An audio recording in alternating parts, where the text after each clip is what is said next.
ये आप अपने रिश्तेदारों के पास, वहाँ ये बता रहे हैं कि मछली है तो मछली को कैसे पूरे कांटे कैसे निकाले जाएंगे, मछली का अचार कैसा होगा, झींगे का अचार कैसा होगा, प्रोडक्ट पापड़ बना रहे हो मछली के अंदर पापड़ में मछली कैसे मिलाई जा सकती, मुरकुल जो होते हैं वो, तो क्योंकि मुरकुल वगैरह बच्चे खाते हैं, ये छोटे से कुरकुरे खाते हैं, तो उनको सिर्फ कैलोरीज मिल रही है, प्रोटीन नहीं मिल रही है। तो अगर आप उसके अंदर मछली का मिक्सचर मिला देंगे तो प्रोटीन भी होगा, तो बच्चे सेहतमंद होंगे वो खाकर सब। तो इस पे रिसर्च गवर्नमेंट कर रही है और बना के भी दे रही है, आपको भी सिखा रही है। फिर एक्वेरियम है, छोटे छोटे एक्वेरियम टेबल पे रखने के, तो मच्छी से मुताबिक पूरी मालूमात वहाँ पर जो है आपको मिल रही। तो आपको नया रिसर्च करना पड़ेगा और क्या हो सकता है। अब देखिए मछलियाँ पहले वहाँ होती थी, अब तो छोटे टैंक में, अभी हमारी बहन ने भी जाके देखा, दूसरी जगह भी है, बायोफ्लॉक कह रहे हैं, छोटे छोटे टैंक्स के अंदर मछलियाँ बनना शुरू हो गई हैं। अब आप घर बैठे मछलियाँ बना सकते हैं।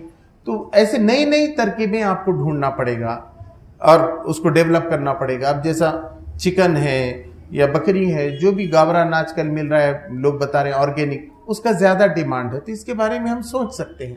तो उसके सिलसिले में हमको जो है गौर करना है। अपॉर्चुनिटी ये बहुत इंपॉर्टेंट है और उसके कुछ तरीके हैं वो हमने करने चाहिए, यानी वो उसका रिसर्च होती है कि किस तरह से हमने आइडेंटिफाई किया जाए कि नई अपॉर्चुनिटीज हैं।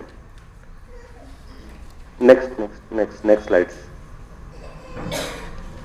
कुछ क्रिएटिव आइडियाज होती है, आइडिया जनरेशन के कुछ मेथड्स होते हैं, वो भी समझना जरूरी है। ये भी एक बेसिक चीज है।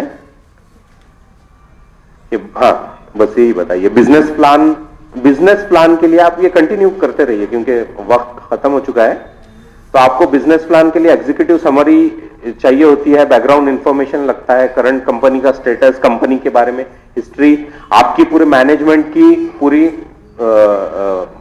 टीम क्या है, किस तरह से है, वो आपको बताना पड़ता है। बस पहले ले लीजिए।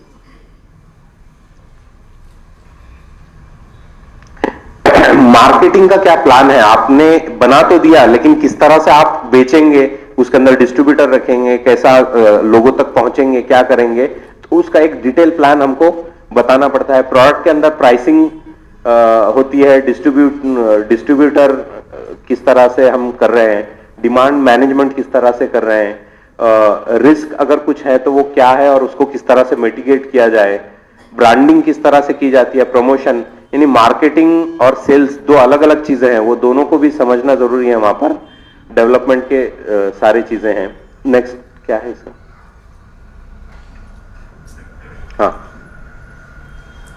ऑपरेशन प्लान, मैन्युफैक्चरिंग प्लान,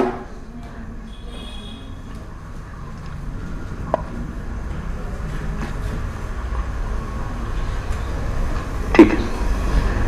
तो ऑपरेशन प्लान होते हैं जिसके अंदर हमको मैन्युफैक्चरिंग प्लान की पूरी इंफॉर्मेशन रखना पड़ती है, इंफॉर्मेशन एंड कम्युनिकेशन, टेक्नोलॉजी आप क्या इस्तेमाल करने वाले हैं, आईपी अगर है तो उसको किस तरह से सेव करेंगे। फाइनेंशियल प्लान के अंदर भी बहुत डिटेल्स में हमको काम करना पड़ता है।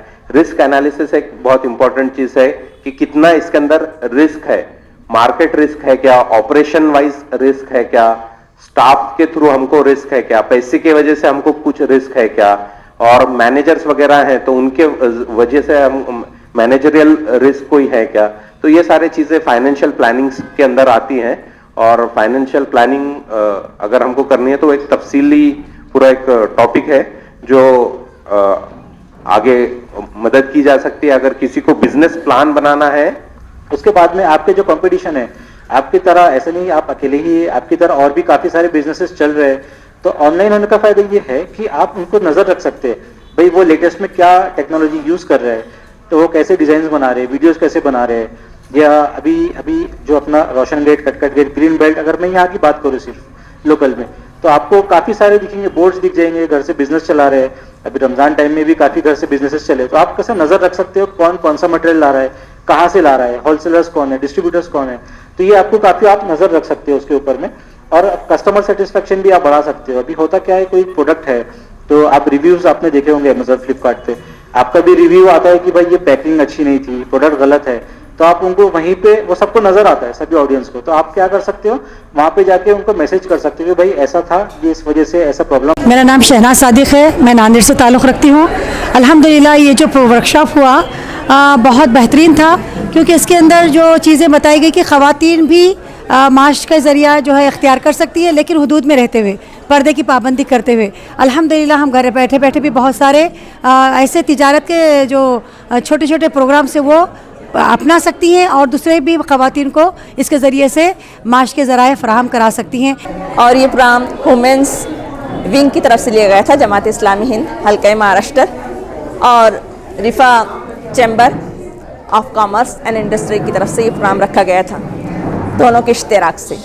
अल्हम्दुलिल्लाह पूरे महाराष्ट्र से मुख्तलिफ़ मुकामात से 60 ख़वातीन हमारी इस प्रोग्राम में शरीक रही और उन्होंने इससे इस्तिफ़ादा किया।